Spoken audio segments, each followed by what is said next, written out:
لكن روديجر الآن يعود سليما. كرة في وسط الميدان بين بوسكيتس وكامافينجا، تعود بعد ذلك بدري سريعة إلى ليفاندوفسكي وجافي. 1-0 يا بارسا. جافي الحلم. يا جميل. 1-0 لبرشلونة. الله يا بلوغرانا. هدف أول لبرشلونة بروعة كبيرة يا جافي. روعة يا جافي. لقطة في منتهى الروعة يا جافي. الحلم في المباراة النهائية يلمع.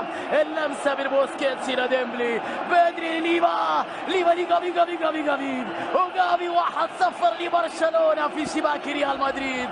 الكورة كانت مع البارسا، السيطرة كانت للبارسا، اللعبة كانت للبارسا، المتعة أكثر في الدقائق الماضية، الإيجابية أكثر كانت للبارسا. النهاية في هذه اللقطة لبرشلونة.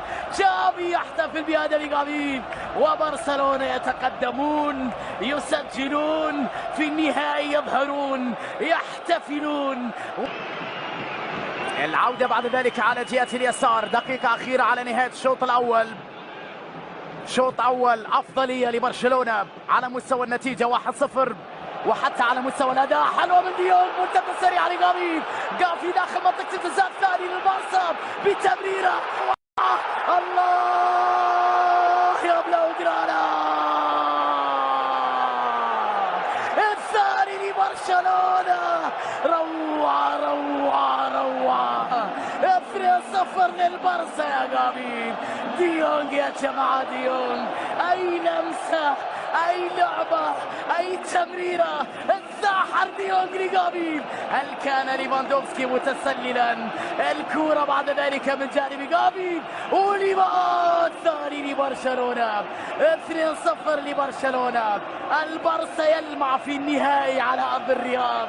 البارسا يضرب الريال بثنائية، يقدم أداء كروي فني رفيع عالي المستوى، يعيد الأذهان شيئا من برشلونة، شيئا من قيمة برشلونة، من كرة برشلونة، من روعة برشلونة، من الأداء الحقيقي لبرشلونة، من السحر اللي أظهره لسنوات طويلة ما يعرف بالوحيد اللي حاول يهرب فيها فيني.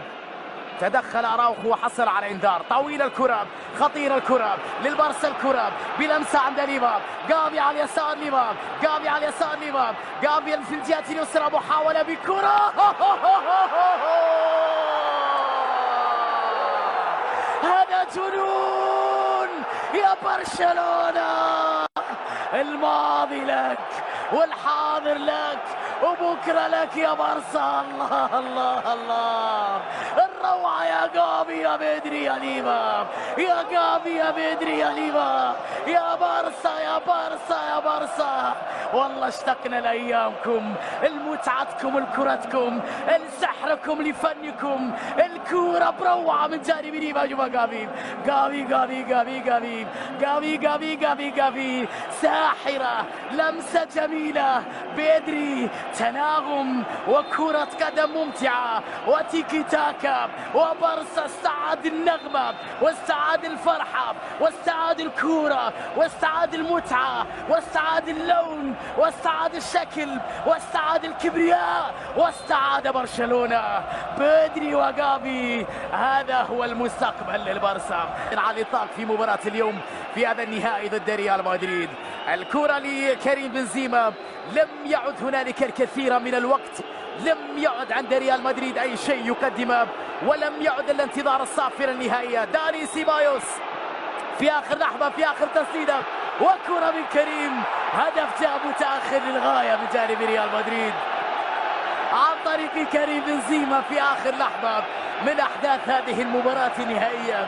ليس إلا رقم يسجل لكريم بأن سجل في مباراة كأس السوبر في المباراة النهائية. أما ريال مدريد فقد انتهى كل شيء بالنسبة له في هذا النهائي. وصلتم متأخرين، جدا متأخرين، فات الميعاد وبقيتوا جدا بعاد ريال مدريد. الليلة للبارسا والفرحة للبارسا والحلم للبارسا وبدري وجافي للبارسا. وبالتأكيد هذه مباراة كبيرة لفريق تشافي هرنانديز.